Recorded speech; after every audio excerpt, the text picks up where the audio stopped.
Thanks for staying with us. Let's bring you some more news from the state. Now, the Supreme Court has turned the heat on the NDA regime as well by asking the CBI to look into the 2G issues in 2001. The Supreme Court has said, and I quote, "The issue raised in this petition is not only 1,76,000 crore rupees, but has a much wider compass. What happened in 2001 needs to be looked into. It is for the CBI to investigate and find out, and not alone the CVC." Well, the main focus now is obviously the money trail that he has left behind. The Enforcement Directorate also told the Apex Court that the money trail in 10 countries is being probed now. And it's probing both routes, money coming to the country and money that went out of the country. The CBI told the court that the money involved is mind-boggling and it will take more time to complete the investigation. It also said the Supreme Court should monitor the case and not the CVC. But still not convinced, the opposition continues to pitch for a JPC, the Joint Parliamentary Committee probe into the 2G scam.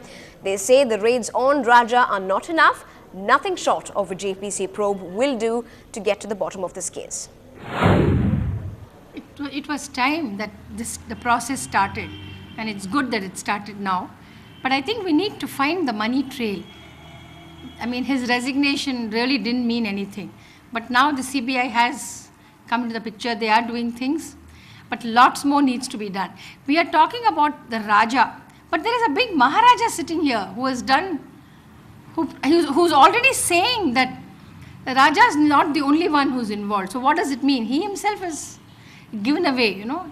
Therefore, I think we have to recover that money. It's a huge money, as the statistics show. It's like the defense budget for the country, you know. So it's not just his resignation. It's not just the CBI raiding his premises. It is much, much more than that. And most important, we must have that JPC.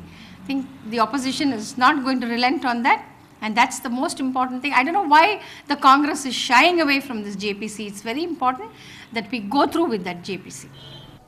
Well, moving on to other news, defending the government's stand on the Tamil Nadu Housing Board scam, the Chief Minister Karunanidhi has spoken out and said that many of the successive governments in the state have allotted houses under the discretionary quota. The top man in the state also went on to say that while 85% of houses are allotted by a lot system, 15% of the houses are allotted under the quota, which is meant for single women, senior citizens, journalists and PSU employees.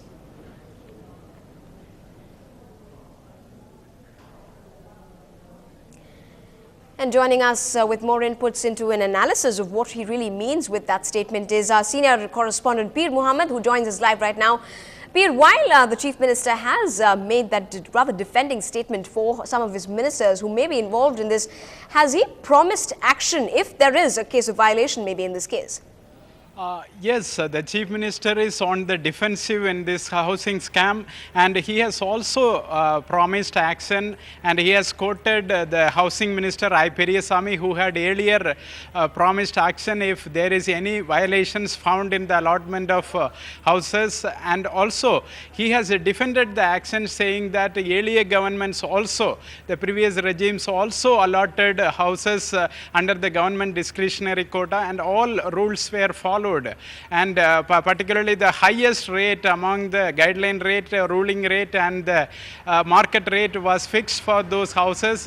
There was no discrimination for the discretionary quota and the general quota. That is the justification given by the Chief Minister.